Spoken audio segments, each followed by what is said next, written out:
I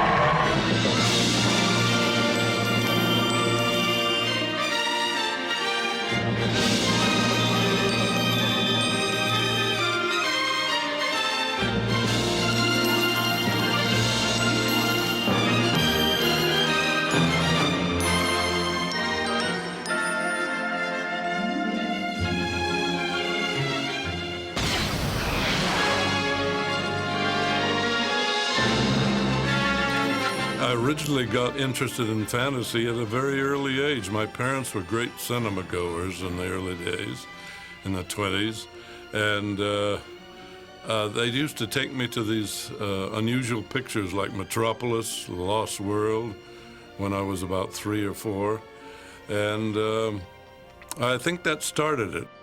I was fascinated with the unusual. My mother got me a set of wonder books, and that showed trips to Mars and Saturn and various other planets, along with mythology. I always preferred the past rather than the future. I think that's more romantic. The future is mostly silver rocket ships and explosions, each character trying to blow the other out of the universe, and it never appealed to me that much. The past appealed to me much more. When I first started out, monsters were the in thing in the 50s, and you had to have destruction, a great deal of destruction. Disasters and were popular in those days. And I got rather tired of destroying cities. I destroyed New York with the Beast from 20,000 Fathoms. I destroyed San Francisco Golden Gate Bridge with a giant octopus, and that gets rather repetitious. I always wanted to animate a skeleton. I felt that if you had James Bond or somebody like that fighting a skeleton, that would be laughable. But if you had a mythological character, such as Sinbad, who represents the epitome of adventure, you could accept him dueling. So the first drawing I made was a skeleton on a staircase fighting Sinbad. And that started the seventh voyage of Sinbad. And of course, the next step was Greek mythology. They always talked about the mythological creatures, but you never saw them on the screen.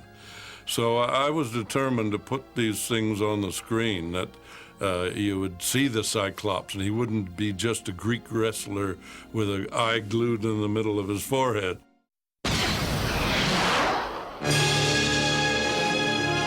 The gods of Olympus are mysterious, and their motives are erratic. Every legend has to be modified, I feel. You can't just take the story as it is, because they're rather fragmented.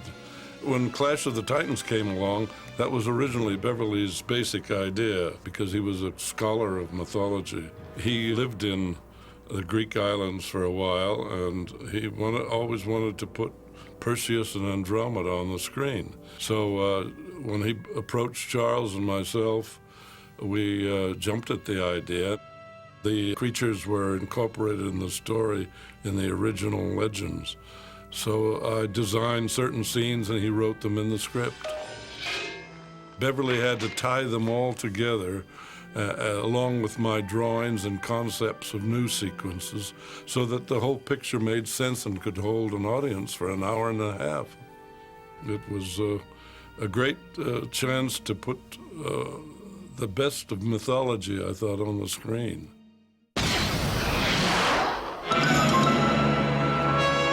100 good deeds cannot atone for one murder. That was the first time we really had what you'd call star names in our film.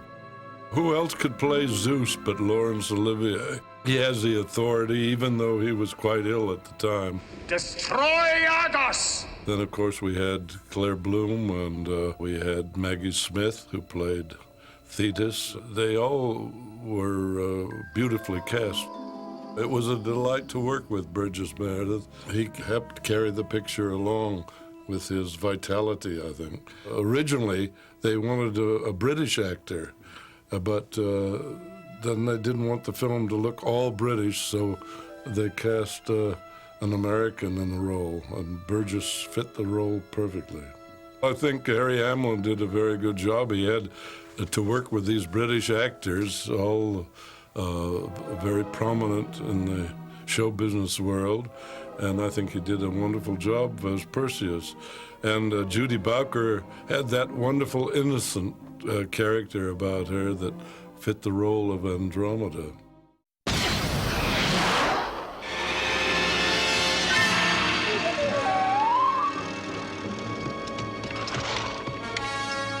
You can't keep using Grand Canyon as a lost island or the Malibu Beach as a lost island. It's too familiar. Television uses it up so rapidly. That was one reason Charles and I moved over to Europe and made our center of action in England, was because it was so close to unusual locations. The opening of the film was photographed at Cornwall. We had to wait, of course, for the weatherman to declare that there's going to be a storm because we wanted a violent sea in the background. So we had to wait several weeks before nature whipped up this storm that we could send the cast down there quickly and have them photograph the opening sequence. For the walled city, we used Malta, a certain section right on the coastline, for the flood scenes that were in the first part of the picture. We used a number of locations in Spain. One was Antequera, which is near Granada. It had some unusual rock formations that you seldom see on the screen. So that was very important to our film, particularly for the Stygian Witches sequence. We wanted to get some of Medusa's temples, and we had shot in that area for Jason and the Argonauts, but in a different way.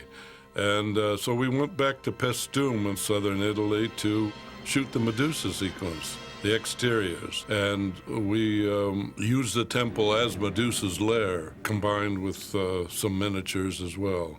And then, of course, a two-headed dog was involved. And when they descended into the basement of the temples, we used a set located in Malta.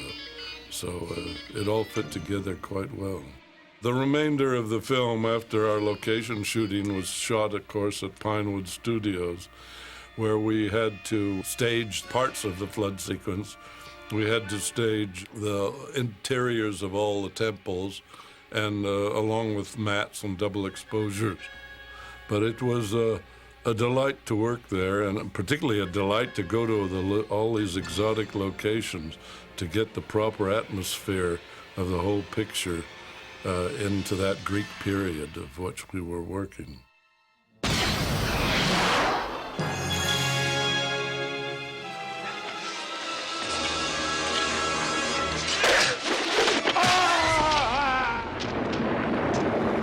I've always felt, and Charles Schneer felt as well, that music is so very important to the films that we made. 50% of the film's value was in the emphasis of the audio with the visual. And that's almost forgotten today in many cases. We've had the good fortune of having many wonderful composers score our films. Lawrence Rosenthal scored Clash of the Titans, and he did a different type of score than our other films. A very romantic score.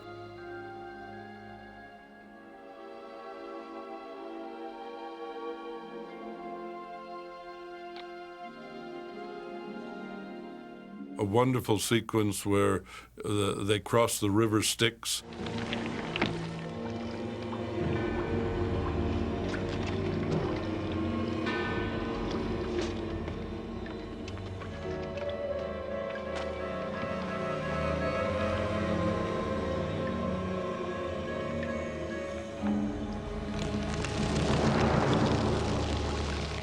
A very original music, and I've always been intrigued with that score as well.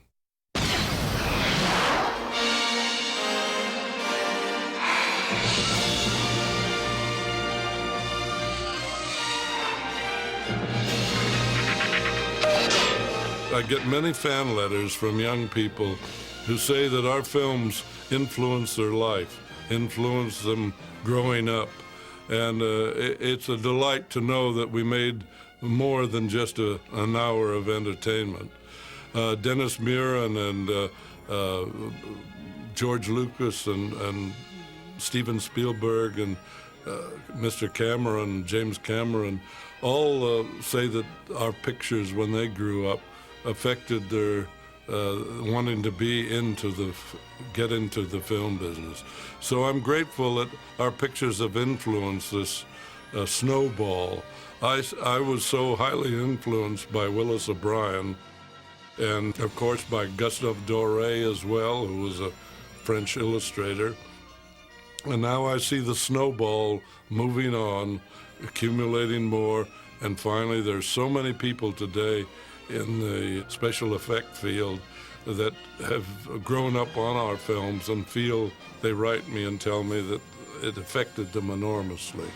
So that is a good feeling.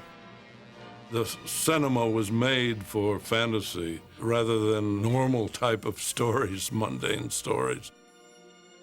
It gives you a feeling of wonder, for one thing. It stimulates the imagination. And I think adults like fantasy as well as children. Most people feel it's rather childish to have an imagination. I don't agree with that. I think you should go through life and imagine the very best.